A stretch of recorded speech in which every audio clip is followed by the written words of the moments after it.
Vous connaissez Renault, vous connaissez Peugeot, Citroën aussi évidemment, mais et Panhard? Beaucoup diront certainement non.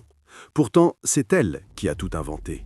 La première voiture à moteur à combustion vendue en France, le premier châssis moderne, les premières courses automobiles, les premiers blindés légers de l'armée française, et surtout les camions qui ont bâti la France d'après-guerre. Panhard et Levassor, c'est l'acte de naissance de l'industrie automobile française. Et aujourd'hui, plus rien. Alors comment passe-t-on de pionnier absolu à fantôme industriel? Comment une marque qui équipait les armées du monde entier, qui transportait le ciment, le bois, les gravats de la reconstruction, finit-elle avalée, dépouillée, puis effacée? C'est l'histoire d'une entreprise trop en avance, trop solide, trop française aussi. Aujourd'hui, on raconte Panhard.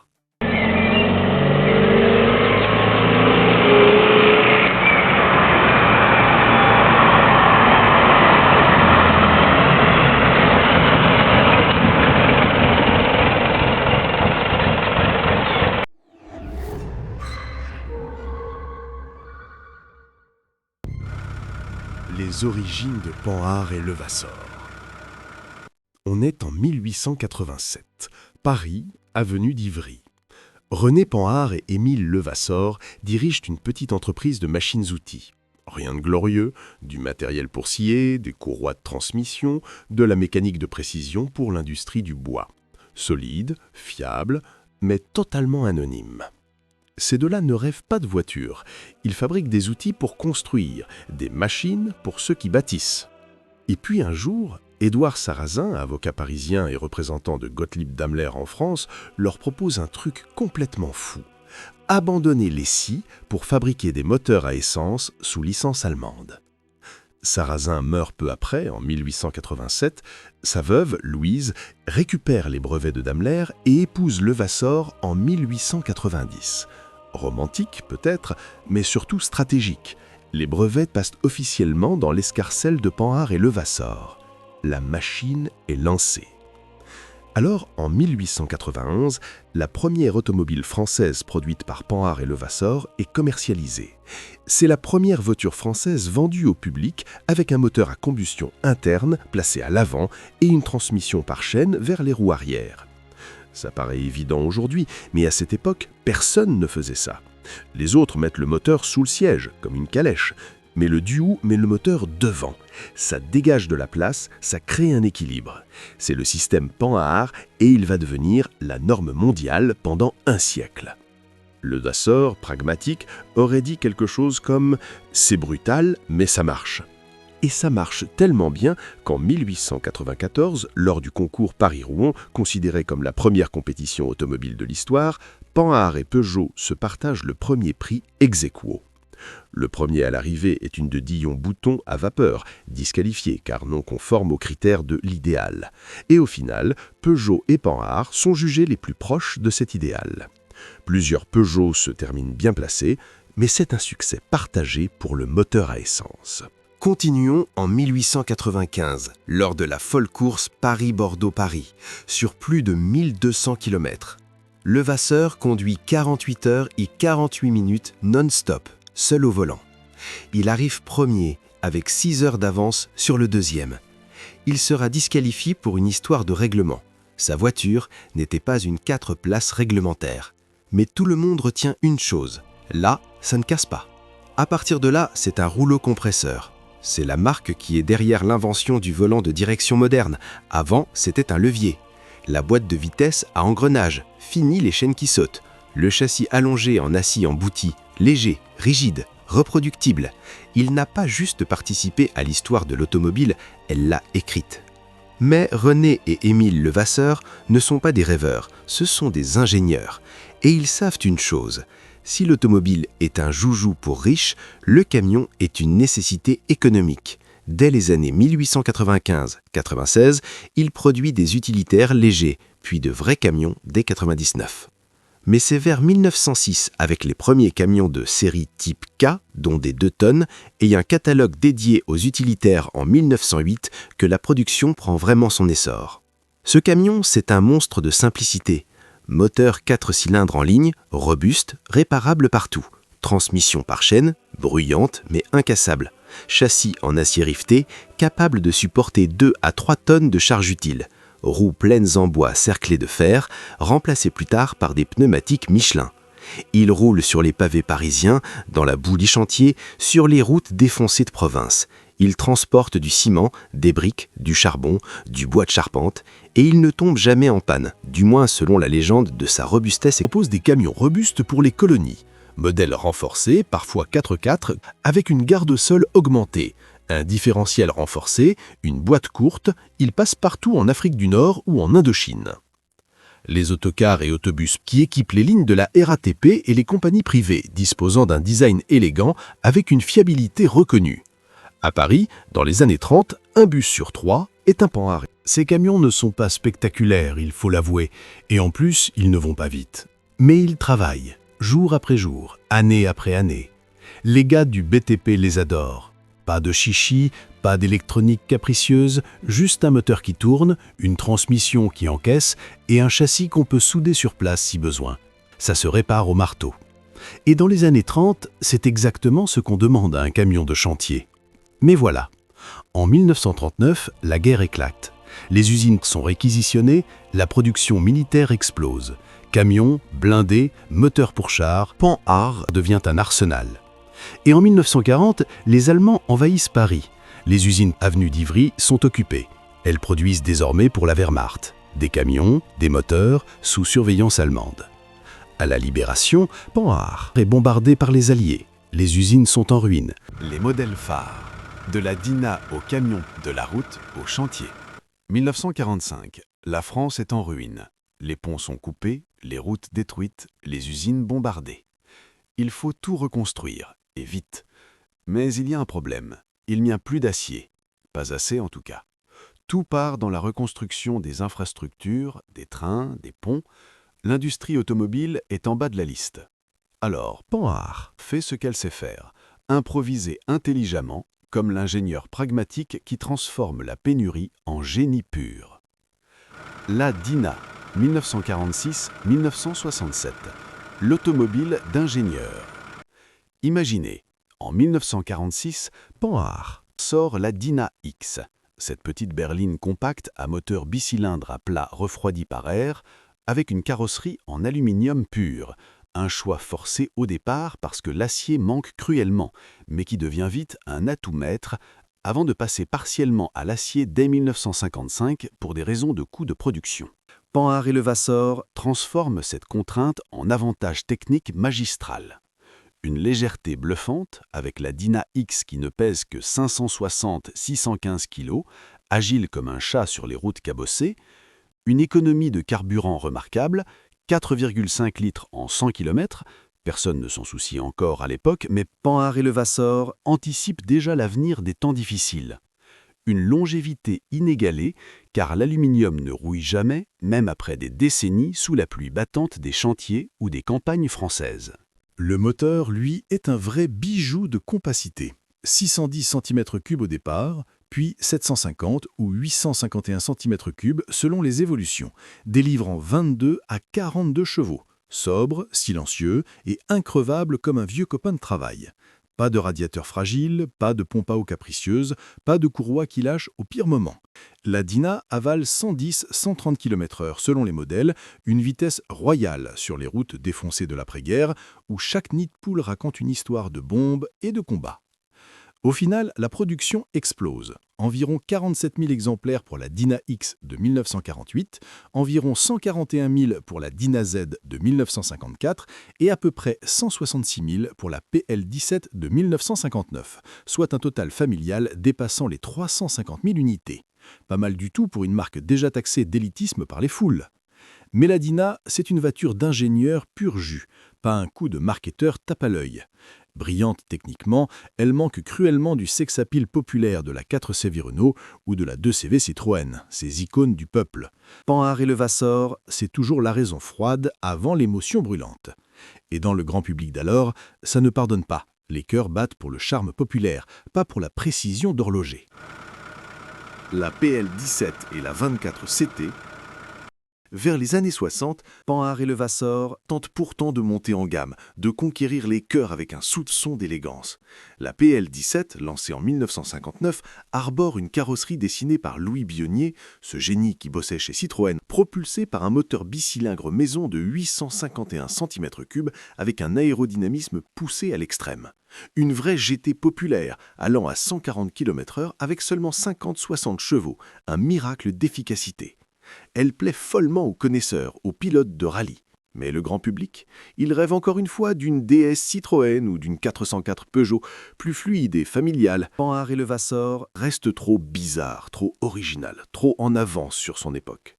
Puis arrive la 24 CT en 1963, le chant du cygne absolu, une berline profilée comme une goutte d'eau par Bionnier lui-même, avec un coefficient d'environ 0,30, un des meilleurs coefficients aérodynamiques de l'époque, un record d'efficience qui ne sera battu que plus tard par les champions des années 80. Elle est élégante comme une œuvre d'art roulante, silencieuse comme un murmure, rapide à 143 à 150 km/h et confortable pour avaler les miles sans fatigue. Mais elle arrive trop tard, en pleine ère Citroën qui rachète Panhard en 1965. Après avoir déjà acquis 25% en 1955, il intègre son réseau de vente mais priorise impitoyablement ses propres modèles phares. Pas de pub massive, pas de budget dédié, juste un sabotage discret par manque d'intérêt stratégique. Résultat, environ 28 000 exemplaires pour toute la famille 24 CT. Un échec commercial relatif face aux mastodontes de masse. Pourtant, ceux qui l'ont conduite le disent encore aujourd'hui, avec une voix chargée d'émotion, c'était une des meilleures voitures françaises jamais fabriquées, un rêve technique trop pur pour survivre en masse dans un monde de compromis. Mais pendant que les voitures peinent à se vendre, les camions cartonnent. Dès 1945-1948, Panhard et Levasseur relance sa production d'utilitaires et de poids lourds légers à moyens pour répondre à la demande explosive du BTP. Il faut déblayer, transporter des gravats, acheminer du ciment, du sable, des briques, reconstruire les ponts, les routes, les villes. Et pour ça, il faut des camions solides, simples, réparables partout. Le Panhard Movic, année 1950-1962, le camion miracle. Le Movic, avec sa cabine avancée et son surnom de moteur vibrationless compact pour certaines versions, devient une légende du BTP français. C'est un camion moyen à lourd avec un PTAC entre 7 et 10 tonnes selon les variantes, équipé d'un moteur 4 cylindres diesel ou essence, développant entre 85 et 100 chevaux, une boîte 5 vitesses et un châssis ultra rigide capable de supporter des charges bien au-delà de sa fiche technique. Pourquoi les gars du BTP l'adorent ? Il était d'une fiabilité à toute épreuve. Le moteur Panhard tourne des centaines de milliers de kilomètres. Certains exemplaires atteignent la légende des 500 000 km sans refonte majeure. Lui aussi était d'une simplicité absolue. Tout se démonte à la clé de 13 et au marteau. Totalement polyvalent, on met ce qu'on veut dessus. Le capot s'ouvrait en 2 secondes, tout est à portée de main. Sur les chantiers des 30 Glorieuses, le Movic est partout. Construction des grands ensembles HLM, chantiers autoroutiers, barrages de Tignes, les ports de Marseille et du Havre, carrières et cimenteries. Il existe même des versions renforcées tout-terrain. Le Movic ne brille pas, il ne fait pas de bruit excessif, mais il bosse. Et quand il casse, rarement, on le répare sur place. Pas besoin de concessionnaire, pas besoin de pièces introuvables. Le blindé EBR. Mais là où Panhard et Levasseur devient absolument intouchable, c'est dans le militaire. En 1950, l'armée française lance un appel d'offres pour un blindé léger de reconnaissance, rapide, discret, armé et surtout fiable en conditions extrêmes. Panhard et Levasseur livrent l'EBR, engin blindé de reconnaissance, dès 1951. C'est une bête de guerre de 8 roues motrices, 4 plus 4 directrices, avec un moteur de 12 cylindres à plat refroidi à air de 200 CV, équipé d'une tourelle oscillante FL11 avec canon de 75 mm, puis 90 mm. Sa pointe de vitesse mesurait 105 à 115 km/h sur route. Il avait une capacité amphibie, il traverse les rivières par flottaison. L'EBR est un monstre de polyvalence. Reconnaissance rapide en territoire ennemi, appui-feu pour l'infanterie, franchissement de tout type de terrain, sable, boue, neige, rocaille. Il sera produit à environ 1200 exemplaires et exporté dans une dizaine de pays, Portugal, Maroc, Tunisie, Mauritanie, Côte d'Ivoire. Certains roulent encore aujourd'hui, plus de 70 ans après leur fabrication. Pensez-y une seconde. Un blindé conçu en 1950 qui roule encore en 2025. Ça, c'est Panhard. AML, VBL, ERC, l'empire des blindés légers. Après les BR, Panhard et Levassor enchaînent les succès. L'AML, automitrailleuse légère 1961, est un blindé 4x4 d'environ 4,5 tonnes, équipé d'une tourelle avec mitrailleuse ou d'un canon de 90 mm. Produit à environ 4800 exemplaires, exporté dans plus de 40 à 50 pays. Il est utilisé surtout en Afrique, au Moyen-Orient et en Amérique du Sud. Le ERC 90 est un blindé 6x6R avec roues directrices avant et arrière, avec canon de 90 mm et une vitesse de 110 km/h. Utilisé par l'armée française en opérations extérieures au Tchad, Liban, ex-Yougoslavie ou en Afghanistan. Le VBL, véhicule blindé léger de 1990, lui c'est le 4x4 léger de reconnaissance, 3,5 tonnes, avec moteur Peugeot XD3T turbo-diesel de 95 chevaux. Ultramobile, modulable, utilisé par environ 15 à 20 armées dans le monde. Le VBL est encore en production et en développement aujourd'hui sous Arcus, ex-Renault Trucks Defense. Panhard et Levassor a équipé des dizaines d'armées pendant un demi-siècle. Dans le civil, la marque a disparu. Mais dans le militaire, Panhard est immortel. La disparition. Quand Citroën absorbe son rival et que la France laisse faire. Allons dans le vif du sujet sans tourner en rond. Citroën prend 25% du capital. Officiellement, l'accord vise à rationaliser la production, mutualiser les infrastructures et renforcer la compétitivité française. Panhard fabrique des fourgonnettes sur son quai d'Ivry, Citroën apporte du financement. En réalité, Citroën veut sécuriser ses capacités de production et éviter qu'un concurrent interne ne vienne troubler ses plans. C'est le début d'une absorption lente. Entre 1955 et 1965, c'est progressivement la descente aux enfers. Au début, tout semble aller bien. Panhard et Levassor gardent son bureau d'études avenue d'Ivry, ses ingénieurs, ses usines, son identité. La production continue.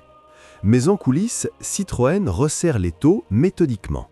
Le réseau de distribution est progressivement intégré, les concessionnaires doivent vendre aussi des Citroën.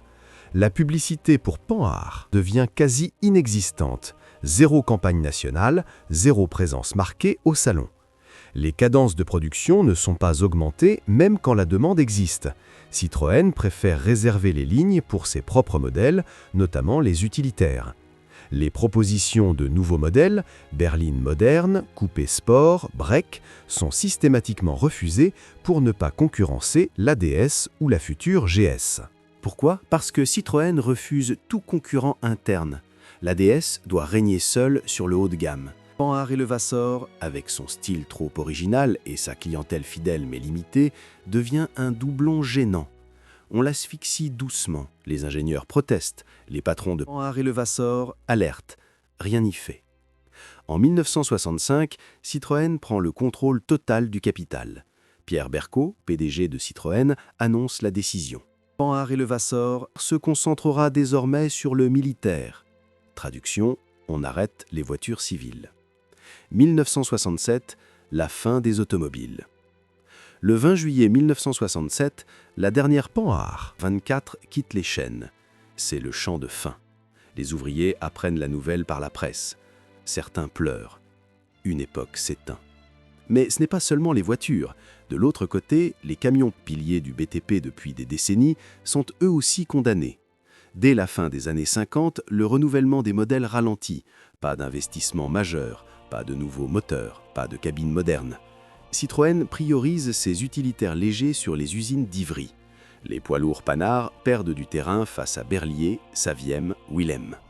Les entreprises fidèles, celles qui construisaient les HLM, les autoroutes, les barrages, finissent par se tourner ailleurs.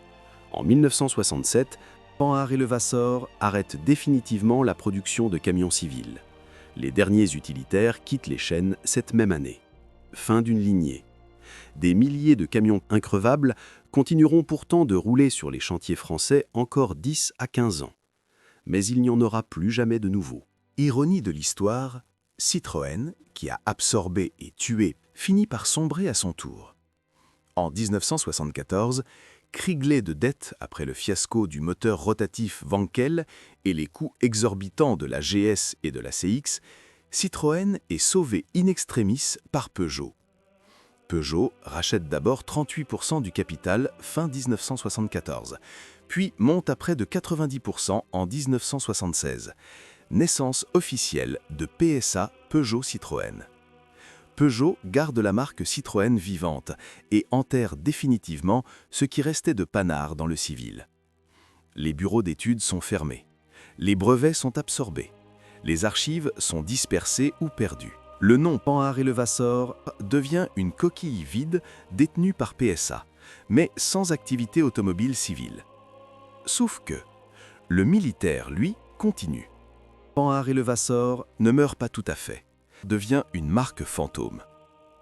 Sa division véhicule militaire poursuit son activité sous Citroën, puis PSA. Ces blindés continuent d'être exportés massivement, mais ce n'est plus vraiment Panhard comme avant.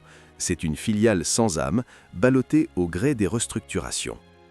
En 2005, PSA vend la branche blindée à Overland, un petit constructeur français spécialisé dans les 4x4 militaires. En 2012, Overland est racheté par Renault Trucks Defense. En 2018, Arcus devient Arcus, filiale du groupe Volvo. Aujourd'hui, Arcus produit encore des véhicules militaires sous le nom gamme Panhard et Levassor. Le logo est là, le nom subsiste. Mais l'entreprise française pionnière n'existe plus. Pourquoi ce massacre? Alors pourquoi? Pourquoi laisser mourir une entreprise qui fonctionnait, qui innovait, qui équipait le pays? Plusieurs raisons s'entrecroisent. Stratégie anti-concurrence. Citroën refusait tout rival interne sur ses segments phares. Vision court-termiste. Plutôt que de diversifier le groupe, on a préféré concentrer les forces sur Citroën seul. Résultat, moins de choix, moins d'innovation, moins de résilience. Absence de protection étatique.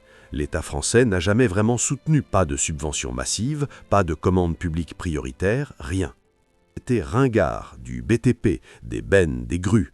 On voulait du prestige, de la vitesse, du design, pas du chantier. Sauf que, quand on construit un pays, on a besoin de bennes et de grues, pas seulement de concept cars. Alors voilà, Panhard et Levassor a inventé l'automobile moderne. Elle a créé le système de propulsion qui équipe encore nos voitures aujourd'hui. Elle a conçu des camions légers, robustes, économiques, qui ont reconstruit la France après 2 guerres mondiales. Elle a équipé des dizaines d'armées avec des blindés imbattables, encore en service 70 ans plus tard. Et elle a été tuée par la France elle-même. Pas par la concurrence étrangère, pas par un manque de qualité, non. Par une stratégie industrielle à courte vue, par des rachats opportunistes, par l'incapacité à protéger ce qui marchait. Aujourd'hui, quand on parle de souveraineté industrielle, de réindustrialisation, de savoir-faire français, il faudrait peut-être se rappeler qu'on a laissé crever Panhard, une entreprise qui fonctionnait encore, trop bien même. Les derniers Mavic des années 60 roulent encore sur certains chantiers, rescapés miraculeux d'une époque où on construisait pour durer. Les VBL patrouillent encore au Sahel, au Liban, en Guyane, mais Panhard, elle, n'est plus. Et vous, vous en pensez quoi? Est-ce qu'on aurait pu sauver Panhard? Est-ce qu'il reste quelque chose à sauver dans l'industrie du BTP français? Dites-le en commentaire. Abonnez-vous si ce genre d'histoire vous parle. Et partagez parce que ce genre de mémoire, elle se perd vite. À bientôt sur BTP Power.